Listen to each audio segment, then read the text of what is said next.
เจริญสุขเจ้าน้อยบุญธรรมสาขาหลวงบวงเชียงใหม่ปกครองหัวเมืองฟ้าทุ่มเทแรงกายแรงใจทุกชาติพันธุ์รวมใจรักษา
เจริญสุขศรัทธาสาธุชนญาติโยมท่านพุทธบริษัททั้งหลายวันนี้รายการธรรมประทีปส่องต่างก็ได้มาพบปะกับพ่อแม่พี่น้องศรัทธาสาธุชนญาติโยมแห่งครั้งหนึ่งวันนี้เป็นวันศุกร์ที่14เดือนกรกฎาคมพุทธศักราช2566ซึ่งตรงกับเดือน10เหนือเดือน8ใต้แรม12ค่ำญาติโยมแรม12ค่ำวันนี้เป็นวันศุกร์เป็นวันสุดท้ายของสัปดาห์เป็นสัปดาห์ที่2ของเดือนกรกฎาคมอากาศท้องถิ่นในวันนี้ก็แจ่มใสดีญาติโยมฟ้าฝนก็จะมีพ่องตามกรมอุตุนิยมวิทยาบอกว่าฟ้าฝนก็มีประมาณ 30-40% วันพรุ่งนี้เป็นวันที่15วันเสาร์วันที่15วันเสาร์นั้นก็ทางวัดพระบาทอุดมก็จะมีการปฏิบัติธรรมตามปกติ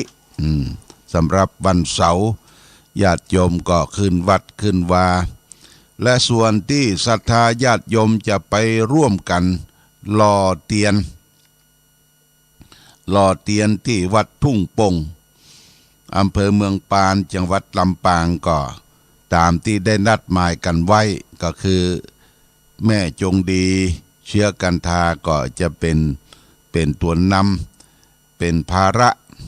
เป็นตัวแทนของอำเภอฝางเป็นตัวแทนของหลวงพ่อก็ได้บริจาคปัจจัยไปจำนวนเป็น 3,000 บาทนะเป็นการส่วนตัวที่จะไปหล่อเทียนที่วัดทุ่งปงเงินปัจจัยจากการหล่อเทียนนั้นเพิ่งก็จะได้ช่วยโรงเรียนขนาดเล็กบำรุงการศึกษาที่จะล้มแลเพื่อมีเด็กๆเยาวชนมีสถานที่ห้ามเรียนศึกษาได้เป็นค่าจ้างดูแลคณะครูอาจารย์ที่จะไปสอนนักเรียนดูแลนักเรียนโรงเรียนต่างๆอันนี้ก็เป็นปัจจัยส่วนหนึ่งที่เอาได้ร่วมกันหล่อเทียนแล้วก็ปัจจัยส่วนนั้นเหลือจากการที่หล่อเทียนเรียบร้อยจะได้นำไปถวายที่ไหนอันนี้ก็เปิ้นประชาสัมพันธ์ได้รับทราบก็ทำบุญได้หลายอย่างหลายท่านญาติโยมนะที่เมืองปานเมืองปานวัดทุ่งปงเมืองปานมีโอกาสก็ไปร่วมบุญร่วมกุศลด้วยกัน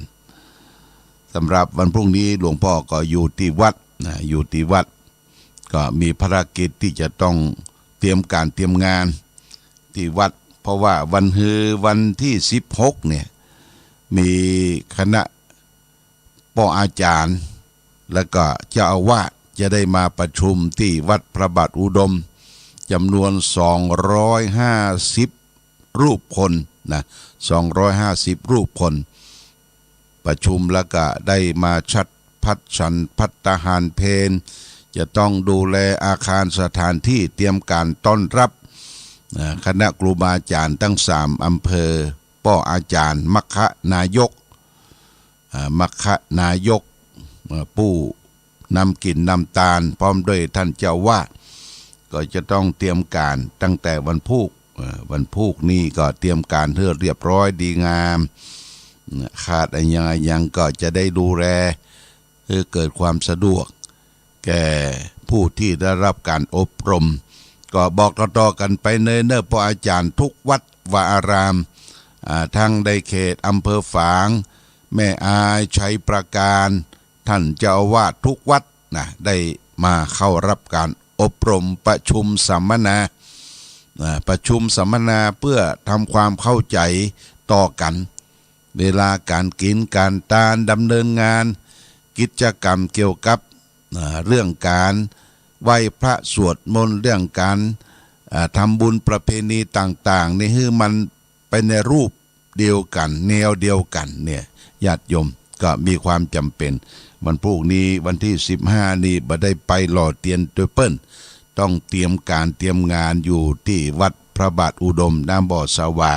ก็แจ้งให้ญาติโยมท่านสาธุชนทั้งหลายรับทราบมาณโอกาสนี้วันนี้ก็หลังจากที่ออกรายการแล้ว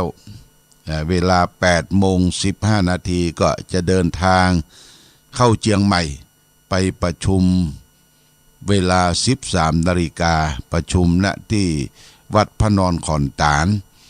ทางเจ้าคณะจังหวัดเชียงใหม่เปิ้นก็นัดประชุมสงฆ์ที่วัดพระนอนขอนตาลเวลา 13 นาฬิกาบ่ายโมงแต่ทางวัดพระนอนขอนตาลแม่ริมเชียงใหม่เปิ้นก็นิมนต์ไปฉันเพลที่เชียงใหม่ที่วัดพระนอนขอนตาลประมาณสัก 8:15 8:00 นเนี่ยออกจากฝั่งนี่ก็แจ้งญาติโยมท่านสาธุชนทั้งหลายได้รับทราบมาณโอกาสนี้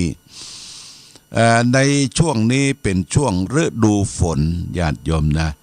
ฤดูฝนนั้นก็เป็นฤดูการเพาะปลูกตั้งบ้านตั้งจองก็เตรียมไร่ไสนาเตรียมข้าวเตรียมกล้าบ้านจองของเฮาที่จะปลูกจะฝังพืชพันธุ์ธัญญาหารที่เฮาเก็บไว้เป็นปีก็เอาลงดินลงอย่างปลูกฝังให้มันคือมันเขียวชอุ่มไปทั่วจากไข่ขิงข่าอย่างที่เฮาจะมีไว้ในบ้านในจองก็ปลูกฝังไว้เนอะพริกก็เหมือนกันญาติโยมพริกหนุ่มพริกแต่พริกหยังเนี่ยบ่สมควรที่จะไปซื้อตามท้องตลาดก็ปลูกไว้ตามหิมหัวหิมหาวตามใกล้ๆบ้านเฮาก็สามารถที่จะเอามาปรุงอาหารทำน้ำพริกน้ำพงได้ผักที่มีอยู่เป็นผักธรรมชาติผักกับลาบผักกับน้ำพริกญาติโยมนะคือปลูกคือฝังไว้ในบ้านในจองของเฮาเป็นสมุนไพรใกล้ตัวหลวงพ่อว่าเป็นสมุนไพรใกล้ตัวโดยเฉพาะอย่างยิ่งในบ้านจะไปขาดก็คือ1บะกล้วยเต็ด1กล้วยเต็ดนะบะกล้วยเต็ดเนี่ยมันสุกเนี่ยกินแล้วมันเป็นยาระบาย2กล้วยไต้กล้วยน้ำว้าเนี่ยพอกินข้าวแล้วกินสักแก่น2แก่นเนี่ยมันจะเป็นที่ระบายท้องแล้วก็เป็นวิตามินโปรตีนบำรุงร่างกายนี่ก็มีไว้ในบ้านในจองของเฮาในญาติโยมบ้านคือวิมานของเรานะบ้านคือวิมานของเราจะไปให้บ้านมันรกรุงรังญาติโยมให้ทำความสะอาดเช็ดถูเก็บนั่นเก็บนี่เบียดไว้เป็นที่เป็นตางอันใดที่จะได้ขายเป็นของเก่านี่เปิ้นจะเอาไว้หน้าบ้านหน้าจองเวลาคนมาซื้อของเก่านี่ก็เฮาก็จะได้ขาย ของเก่านี่ไม่ใช่ว่าเฉพาะเมืองไทยตะอันอาตมาเคยไปอยู่อเมริกาญาติโยมบ้านเก่าของเก่าโซฟาเก่านี่เขาจะเอาไว้หน้าบ้านนะหน้าบ้านเวลาเขาผ่านบ้านเปิ้นเนี่ยเขาก็สามารถที่จะเอามาได้เลยยิบฉวยมาได้เพราะว่าเปิ้นสละแล้วเอาไว้หน้าบ้านหน้าจองเป็นการเพี้ยวบ้านเพี้ยวจองบางที่บางท่านย้ายครอบครัวเปิ้นบ่เอาอย่างไปตัวของดีๆใจประโยชน์ได้เนี่ยญาติโยมที่อเมริกานี่นะของดีๆใจประโยชน์ได้เปิ้นก็เอาไว้หน้าบ้านเป็นโต๊ะโซฟาเป็นโต๊ะอ่านหนังสือเป็นของใจในครัวเรือนเนี่ยญาติโยมและบ้านเฮานี่เฮาก็ใจอยู่อันใดที่มันลุมันปังบ่ต้องไปรักษาไว้ละญาติโยมนะเพี้ยวเก้าอี้ลุอย่างต่างๆในวัดก็ดีในบ้านก็ดีช่วยกันพอกอยรักษาความสะอาดที่บนสำนักปฏิบัติธรรมวิปัสสนาณบ่อสวาแหล่งที่21นี่อาตมาก็จะเน้นคือผู้คนอยู่ในวัดที่มีจิตอาสาช่วยเพาะปลูกดวงดอกไม้พักไม้ไส้เครือทำความสะอาดโรงน้ำโรงครัวมีความสะอาดญาติโยมสะอาดตาก็สะอาดใจกายก็สะอาดจิตใจก็สะอาดใจก็สะอาดความบริสุทธิ์ความอิ่มใจก็จะเกิดขึ้นอันนี้ขอฝากไว้เป็นข้อคิดสะกิดเตือนใจแก่ศรัทธาญาติโยมวันนี้เอาธรรมะมาฝากเรื่องว่าเมตตาวิหาริกถาเมตตาวิหารีกถาว่าด้วยอยู่ด้วยเมตตาญาติโยมอยู่ด้วยเมตตานี่เปิ้นได้ตัดไว้ภายในปิฎกนะพระพุทธเจ้าตัดไว้ในปฏิว่าสัพพะทุกภิกขุวัตถุภิกขุวัคคุตกนิกายพระไตรปิฎกเล่มที่25หน้า368พระพุทธเจ้าตรัสว่าเมตตาวิหารีโยภิกขุปสันโนพุทธศาสเนอาทิคัจเฉปะทังสันตังสังขารุปสนะปัสมังสุขังภิกษุที่อยู่ด้วยเมตตาเป็นอาจินเลื่อมใสในพระพุทธศาสนาเพึงบรรลุบทอันสงบเป็นที่เข้าไประงับสังขารอันนำสุขมาให้ธรรมะนี้ก็จะตัดเทศนาให้แก่ภิกษุก็คือสาวก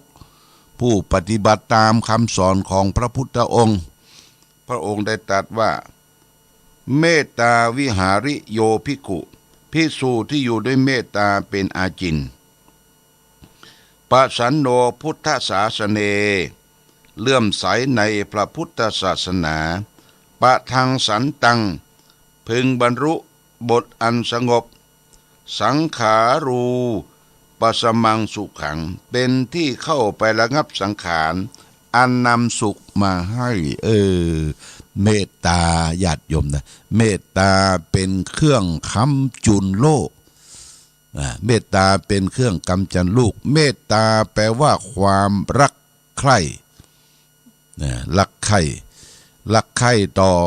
คนที่เรารักอย่างพ่ออย่างแม่ครูบาอาจารย์เพื่อนพวกพ้องพี่น้องใกล้ชิดคือรักกันแปลงกันเมตตาต่อกันตลอดถึงสรรพสัตว์ทั้งหลายญาติโยมสรรพสัตว์ทั้งหลายที่เป็นเพื่อนเกิดแก่เจ็บตายด้วยกันอยู่ร่วมโลกด้วยกันเขาตื่นขึ้นมานี่นะญาติโยมนะตื่นขึ้นมาได้ยินเสียงไก่ขันก็ชื่นใจได้ยินเสียงนกที่มาห้องจิบจับนกเอียงนกปิดจะลิวนกกวิดนกก็พูดนี่มันชื่นอกชื่นใจนะโดยเฉพาะอย่างยิ่งที่สำนักปฏิบัติธรรมวัดพระบาทอุดมน้ำบ่อสวานี่มีต้นไม้ใหญ่หลายต้นไม้แดงต้นไม้เหียวญาติโยมก็เป็นที่ ซ่อนตัวเป็นที่หลีกเว้นแก่นกหนูต่างๆที่มาอาศัยเพื่อความปลอดภัยเพื่อความปลอดภัยเป็นที่เรียกว่าอยู่วัดมาอยู่วัดไผก็มาทำร้ายมันก็ดีอกดีใจว่ามันปลอดภัยสรรพสัตว์ทั้งหลายมันก็มีเสียงร้องญาติโยมเสียงร้องจิบจิบจับจับตอนเจ้าฟังเข้าหูแล้วชื่นอกชื่นใจนกเขาก็ขันนกเอียงก็ห้องนกกระพูดก็พูดอย่าไปเสาะฟังที่ไหนญาติโยมไก่ก็ขันไก่ขันนี่หลวงพ่อทำกรงไก่ไว้ที่ใกล้ๆกับกุฏิเนี่ยกรงไก่ไม่ใช่กรงน้อยนะญาติโยมกรงที่มันเลื่อนมันวิ่งมันบินได้มันก็ห้อง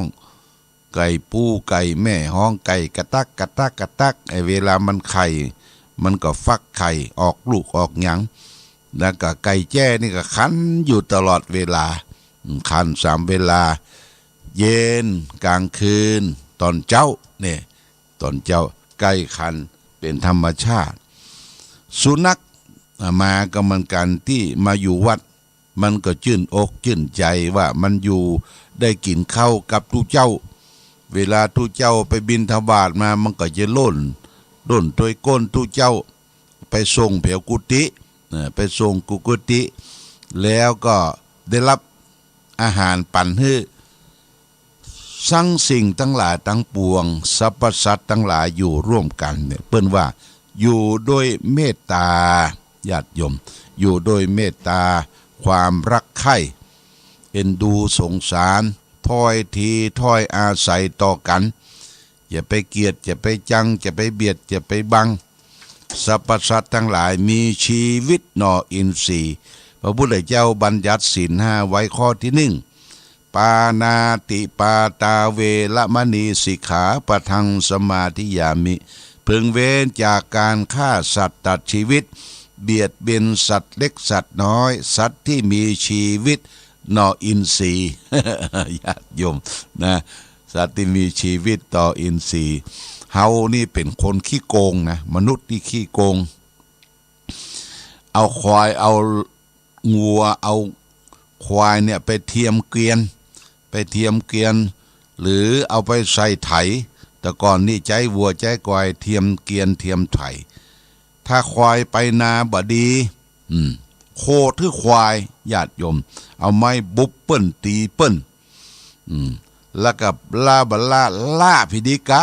แจ้งควายว่าล่าพิบดีกาว่าโนสัตว์มันหูนะญาติโยมมันหูมันน้อยเนื้อต่ำใจที่คือกำลังกายแก่ผู้คนทำไร่ไถนาอันเข้า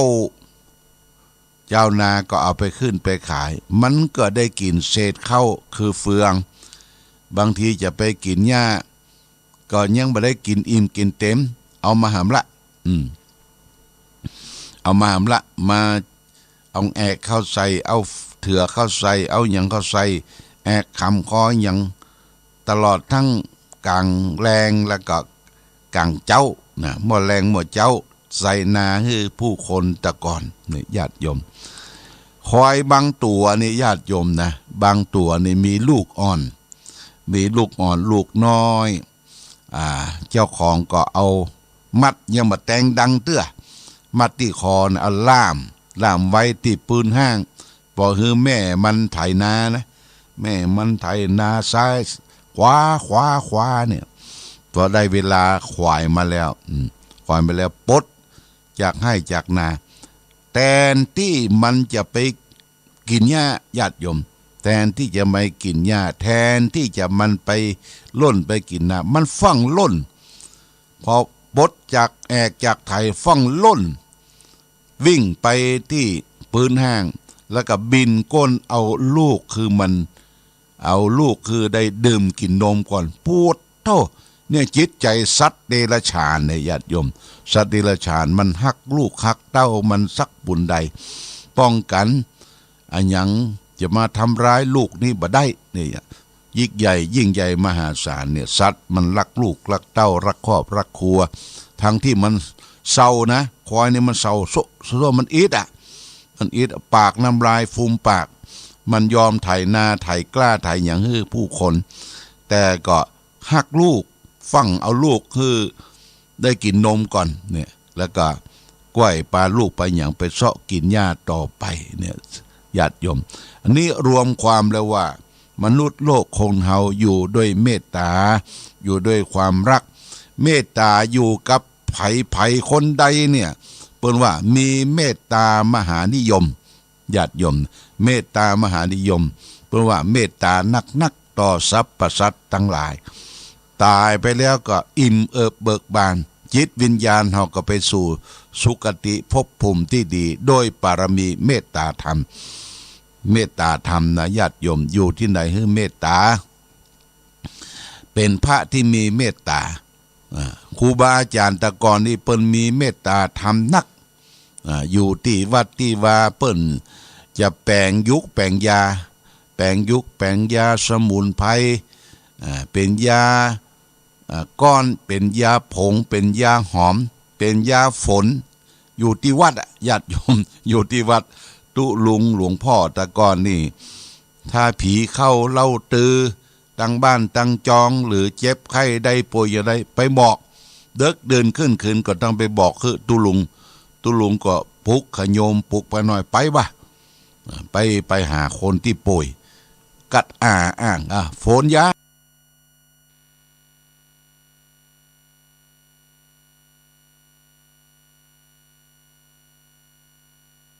วัดตุลุงหลวงพ่อตะกอนนี่ถ้าผีเข้าเล่าตือตั้งบ้านตั้งจองหรือเจ็บไข้ได้ป่วยอะไรไปบอกเด็กเดินขึ้นคืนก็ต้องไปบอกคือตุลุงก็ปลุกขโยมปลุกไปหน่อยไปบ่ไปหาคนที่ป่วยกัดอ้างโฟนยา